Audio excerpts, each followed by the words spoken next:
भारतीय इतिहास के लेखों में कुछ युद्ध इतना गहरा प्रभाव छोड़ चुके हैं जितना कि पानीपत का तीसरा युद्ध जो 1761 में लड़ा गया था। मराठा साम्राज्य, दुरानी साम्राज्य और रोहिला अफगान के गठबंधन के बीच ये टक्कर भारत उपमहाद्वीप शासन की प्रतिष्ठा के लिए मुख्य स्थल था। सो इसके बैकग्राउंड में आते जैसे कि सत शिवराव भाऊ के नेतृत्व में मराठा उत्तर भारत में अपनी डोमिनेंस बढ़ा रही थी, जिसे पहले से ही शक्ति की बुनियाद तंत्र का खतरा था। तो वहीं दूसरी ओर अफगानिस्तान के शासक अहमद शाह दुरानी क्षेत्र पर अपनी नियंत्रण बनाए रखने में कोशिश कर रहे थे और मराठास को एक मजबूत प्रतिद्वंदी के रूप में देखते थे।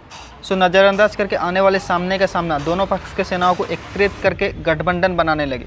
तो यहाँ पे मराठा का योजना देखते हैं। एक अनुभवी सेनापति ने एक योजना बनाया जो अधिकार मराठा सेना का शक्ति या भारी तोपखाना और उनके फ्लैग पर निर्भर करता था। सो उनका लक्ष्य था शत्रु को खुला युद्ध में रोकना। अपने सैनिकों के पराक्रम, उनकी योजना की प्रभावशीलता पर विश्वास करते हुए मराठास पानीपत की ओर निरंतर बढ़ रहे थे। जो भी चुनौतियां उनके सामने थी उनका सामना करने के लिए तैयार थे। इस समय दुरानी ने विभिन्न शक्तियों के साथ गठबंधन दिया, जिसमें नाजिब अद्वाला के नेतृत्व में रोहिला अफगान शामिल थी। साथ में उन्होंने एक भारी तख्ता को इकट्ठा किया जिसमें कुशल घोड़ासवार और अनुभवी सेनापति थे।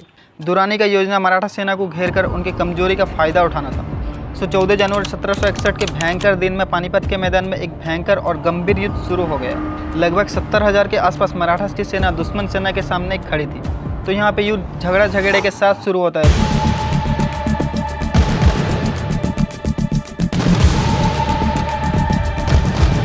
जबकि दोनों पक्ष की घोड़ासवार स्थिति के लिए मनोवैज्ञानिक रूप से पोजीशन लेने लगे। मराठा योजना का केंद्र बिंदु उनके तोपखाने का था, जो युद्ध के दौर को निर्धारित करने में महत्वपूर्ण भूमिका निभाया। तोपों की भारी धमाका और गोलीबार युद्ध क्षेत्र पर भाया और असहिष्णुता का वातावरण और भी बढ़ा दिया, दोनों पक्ष को भारी नुकसान पहुंचाते हुए। असहिष्णुता और हत्या के बीच व्यक्तिगत वीरता और त्याग का अभिनव था। दोनों पक्षी नेता अगुवाई से अपने सेना को साहस और हिम्मत से लड़ने की प्रेरित कर रहे थे। अनंत सैनिकों ने असाधारण बहादुरी के परिचय दिए, अपने सामर्थ्य के लिए अपनी जान कुर्बान करने के लिए तैयार थे। जब युद्ध जारी था तब ये स्पष्ट हो गया कि मराठा दुरानी घोड़ासवार लगातार आक्रमण के सामना करने में कठिनाई जूझ रही थी। उनके उत्साहित प्रयास के बावजूद उन्हें संख्या में कम और परिधि में कामयाबी मिली। युद्ध का प्रभाव उनके विरुद्ध बदलने लगा जब तकब्बत और खपत उन्हें कुचलने लगा। युद्ध के अंत में युद्ध क्षेत्र में मरे हुए लोगों के शव बिखरे हुए थे, यानी डेड बॉडीज बिखरे हुए थे। भयंकर युद्ध का प्रमाणिक स्मारक जिसमें भारी नुकसान होता है। सत शिवराव भाऊ उनकी योजना का रचयिता उनके बीच थी।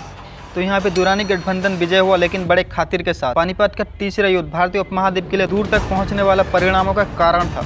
मराठा विस्तार से सपनों को तोड़ दिया और उत्तर भारत पर दुरानी नियंत्रण को एक समय के लिए मजबूत कर दिया। शक्ति का संतुलन बदला, भविष्य के योगदान के लिए दाल रखा और सदियों तक भारतीय इतिहास के प्रभाव को प्रभावित किया। पानीपत के मैदान पर धूल चढ़ाई तब ये स्पष्ट हो गया कि महत्वपूर्ण टक्कर की गूंज ये इतिहास के पन्ने में गूंजेगी। किए गए बलिदान और सीखे गए सबक अमर रहेंगे। युद्ध की कीमत और भारत उपमहाद्वीप में शक्ति संघर्षों का प्रभाव एक योगदान या स्मारक बनेगा जो समय के लिए महत्वपूर्ण होगा।